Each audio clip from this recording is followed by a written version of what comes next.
संत गाडगेबाबा अमरावती विद्यापीठाच्या वतीने स्वर्गीय उपाख्य बबनराव मेटकर यांच्याकडून प्राप्त झालेल्या दान निधीमधून कैलासवासी नागोरावजी जयारामजी मेटकर स्मृती प्रित्यर्थ श्री संत गाडगेबाबा सामाजिक कार्य पुरस्कार 2024 वितरण कार्यक्रमाचे आयोजन जनसंपर्क विभाग व श्री संत गाडगेबाबा अध्यासन केंद्र यांच्या संयुक्त विद्यमाने आयोजित करण्यात आले होते। कार्यक्रमाचे अध्यक्ष म्हणून डॉक्टर मिलिंद बारहाते, कुलगुरू संत गाडगेबाबा अमरावती विद्यापीठ यांच्या शुभ हस्ते उद्घाटन करण्यात आले।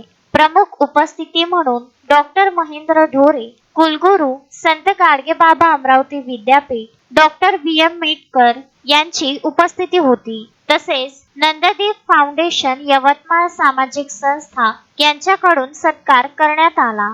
अशोकभाई जोशी, विदर्भ न्यूज, अमरावती।